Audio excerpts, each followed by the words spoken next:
Good morning बच्चों। आज अपन energy के बारे में जानते हैं। ठीक है, इससे पहले वर्क जाना था, आज एनर्जी के जानते हैं। एनर्जी क्या होता है?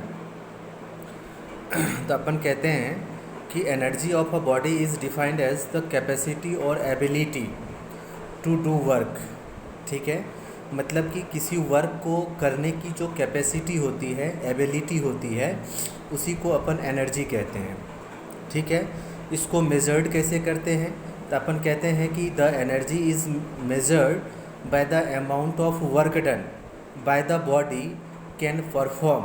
जैसे कोई भी बॉडी जो वर्क डन को परफॉर्म कर रही है, मतलब वर्क को कर रही है, तो उसी का जो अमाउंट होता है, जैसे वर्क डन तो अपन निकालते हैं, है ना, तो वही वर्क डन जो है एनर्जी के फॉर्म में उस ऑब्जेक्ट के अंदर कंजर्व रहता है, उसी को हम एनर्जी कहते हैं।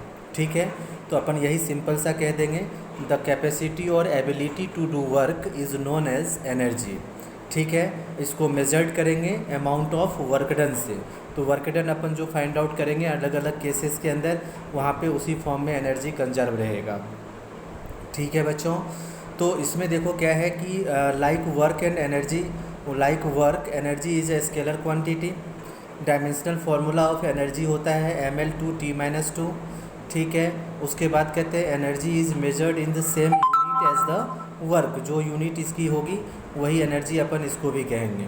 ठीक है, एनर्जी की भी यूनिट जो वर्क की यूनिट होगी, इसको जूल में भी मेजरमेंट करते हैं, CGS में अर्ग कहते हैं। ठीक है, तो ये बच्चों आप लोगों को ध्यान में रखना है। और भी बहुत सारे फॉर्म्स ऑफ एनर्जी होते हैं, जिसमें mechanical energy, sound energy, heat energy, light energy, chemical energy, atomic energy, nuclear energy, electric energy, magnetic energy, solar energy etcetera, ये सारे एनर्जी हैं।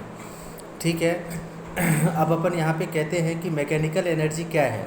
तो मैकेनिकल एनर्जी कहते हैं कि the energy produced by the mechanical means is called mechanical energy. और इस mechanical energy के दो पार्ट्स होते हैं, kinetic energy and potential energy, और इसी दोनों का जो सम होता है उसी को हम मैकेनिकल एनर्जी कहते हैं। तो किसी ऑब्जेक्ट के अंदर अगर kinetic as well as potential दोनों हो, तो उन दोनों के सम को टोटल एनर्जी कहते हैं, और वही टोटल एनर्जी जो है मैकेनिकल एनर्जी के नाम से जाना जाता है। ठीक है, अब अपन को है जैसे पहले नंबर में काइनेटिक एनर्जी। काइनेटिक एनर्जी अपन किसको कहते हैं? तो कहते हैं the energy possessed by a body by virtue of its motion is called its kinetic energy. है ना, किसी ऑब्जेक्ट के अंदर जो एनर्जी है उसके मोशन के कारण, या मूविंग ऑब्जेक्ट है जो वर्क को कर रहा है, तो उसको अपन कहते हैं कि इसके अंदर ये काइनेटिक एनर्जी है। ठीक है, तो अपन कहते हैं amount of work that moving object can do before coming to rest is equal to its kinetic energy. ठीक है, इसके एग्जाम्पल हैं, जैसे अब moving hammer drives a nail into the wood. ठीक है, तो अपन हैमर की जो एनर्जी है उसको अपन क्या कहेंगे? Kinetic energy. A fast moving stone can break a window pane. ठीक है, अब कहते हैं bullet fire from the gun a piece of क्या है pierces target due to its kinetic energy. जैसे अपन बुलेट से किसी चीज़ में फायर करते हैं, ठीक है, तो वो जो है जैसे किसी ऑब्जेक्ट के अंदर जो प्रेसेस हो जाता है, तो उसी को अपन काइनेटिक एनर्जी कहते हैं। वो काइनेटिक एनर्जी के कारण ऐसा होता है। The kinetic energy of air is use to run windmills को रोटेट कराने के लिए भी काइनेटिक एनर्जी की नीड होती है। Kinetic energy of a fast stream of water is used as a run water mills. ठीक है, वाटर मिल्स को रन करने के लिए भी अपन को स्ट्रीम को, फास्ट मूविंग स्ट्रीम से अपन उसको एक्सट्रैक्ट कराना पड़ता है, तो वो भी एक काइनेटिक एनर्जी का एक पार्ट होता है। ठीक है बच्चों, अब अपन इसके एक्सप्रेशंस को जानते हैं कि काइनेटिक एनर्जी का एक्सप्रेशन क्या होता है। तो आपसे पूछ लेगा कि what is the expression for kinetic energy. तो सिंपल सा अपन क्या करेंगे, काइनेटिक एनर्जी के लिए किसी बॉडी के अंदर, जैसे अपन कहते हैं the kinetic energy of a body can be determined by calculating the amount of work done required to bring the body into motion या state of rest। तो देखिए सिंपल सा है कि इसमें अपन ने एक ऑब्जेक्ट कंसीडर किया है जिसके ऊपर अपन F फोर्स लगा रहे हैं। तो इनिशियली ये ऑब्जेक्ट रेस्ट में है, तो इसकी वेलोसिटी को हमने क्या कर रखा है? 0 शो कर रखा है। ठीक है, अब अगर इस पर हम फोर्स अप्लाई करते हैं तो इसके अंदर कुछ न्यू वेलोसिटी एक्वायर होती है, जिसको हम v वेलोसिटी कहते हैं। ठीक है, ये अप्लाइड फोर्स के डायरेक्शन में मूव कर रही है। तो ये कुछ डिस्टेंस को या डिस्प्लेसमेंट को कवर कर लिया, जिसको हम एस से रिप्रेजेंट कर रखे हैं। ठीक है, अब इसको देखो, हमने कहा लेट एम जो है मास ऑफ द बॉडी है, you initial velocity of the body हो गया जो 0 है। ठीक है, अब कहते हैं F constant force applied to on the body है। उसके बाद A acceleration produced in the body है, भी फाइनल वेलोसिटी है, एस डिस्प्लेसमेंट या डिस्टेंस है। अब अपन न्यूटन का एक थर्ड इक्वेशन पढ़े थे, जिसमें हमने पढ़ा था कि v square minus u square is equals to 2as, है ना।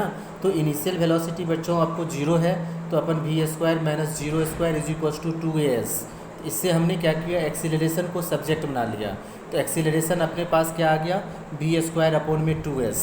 ठीक है, अब अपन कहते हैं कि as the force and displacement are in direction same direction, so the work done is W is equal to अपन क्या कहेंगे, फोर्स इंटू में डिस्प्लेसमेंट। यही वर्क डन होता था, अपन ने पहले भी पढ़ा था, है ना। तो यहाँ पे देखो फोर्स को अपन बच्चों लिख सकते हैं ma mass into acceleration according to Newton second law, है ना। तो अपन कह सकते हैं ma हो गया इंटू में s हो गया। अब a एक्सीलरेशन आपने निकाल रखा है वी स्क्वायर अपॉन में 2s, तो वो वैल्यू हमने a की जगह पुट कर दिया। तो m इंटू में वी स्क्वायर अपॉन में 2s इंटू में s आ गया। तो s से s कैंसिल आउट हो गया, तो यहाँ पे बचा 1/2 mv स्क्वायर। इसी को अपन कहते हैं एक्सप्रेशन ऑफ काइनेटिक एनर्जी, है ना।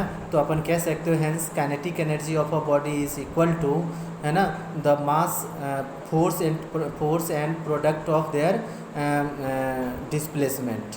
ठीक है, और या अपन कह सकते हो half into product of mass and velocity of square. ठीक है, तो इसी को अपन काइनेटिक एनर्जी कहते हैं, हाफ mv स्क्वायर। इसके लिए आपको क्या कहता है बच्चों कि आपको इससे कैलकुलस मेथड के भी थ्रू भी निकाला जाता है। जैसे आप 11th स्टैंडर्ड में हो, तो यहाँ पे आपको कैलकुलस मेथड का यूज़ ज़्यादा करना होता है। तो यहाँ पे आपको कैलकुलस मेथड के थ्रू अगर हमें इसे निकालना होगा तो हम कैसे निकालेंगे। तो इसी एक्सप्रेशन के लिए हमने क्या किया, कंसीडर कर लिया एक बॉडी है जिसका मास m है और इनिशियली वो रेस्ट में है। ठीक है, और उस पर हम क्या करते हैं, कांस्टेंट फोर्स F अप्लाई करते हैं, तो बॉडी प्रोड्यूसेस अ डिस्प्लेसमेंट। तो बॉडी में एक डिस्प्लेसमेंट आएगा, ठीक है, जिसको हम ds से रिप्रेजेंट कर रखे हैं। तो वर्क डन क्या है, एक स्केलर क्वांटिटी है, तो इसलिए इसका हम क्या करते हैं, डॉट प्रोडक्ट निकालते हैं। तो dw इज इक्वल टू अपन क्या कहेंगे, f dot ds, f ds cos theta हो जाएगा। थीटा सेम डायरेक्शन में जा रहा है, तो इसलिए हम यहाँ पे क्या कहेंगे, 0 डिग्री एंगल हो गया। तो ये एफ डी एस कॉस 0 हो गया। कॉस 0 की वैल्यू 1 होती है, इसीलिए इसको हमने एफ इंटू में डी एस कह दिया। ठीक है बच्चों, अब अपन कहते हैं according to Newton second law of motion, F is equal to M A अपना हो गया डी वी अपॉन में डी टी। तो एम डी वी अपॉन में डी टी कह दिया। इस डी टी को अगर हम इधर ले आएँ तो सिंपली अपन एम डी वी अपन में डी टी है। अब यहाँ पे देखो कि small amount of work done अपन ने डी डब्ल्यू निकाला था, तो D W is equal to F into D S था। तो एफ़ की जगह हम एम डी वी अपन में डी टी पुट कर सकते हैं। क्लियर है, तो यहाँ से हमने कह दिया एम डी वी अपन में डी टी इंटू में डी एस। अब देखो क्या किया हमने, डी टी को डी एस के साथ ले लिया, तो डी एस अपन में डी टी लिख सकते हैं, और डी एस अपन में डी टी अपन को एक न्यू फिजिकल क्वांटिटी को इंट्रोड्यूस कर देता है, जिसको हम वेलोसिटी कहते हैं।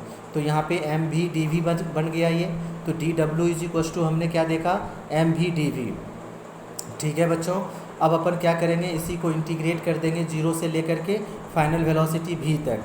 तो integration of D W integration of M V D V हो जाएगा।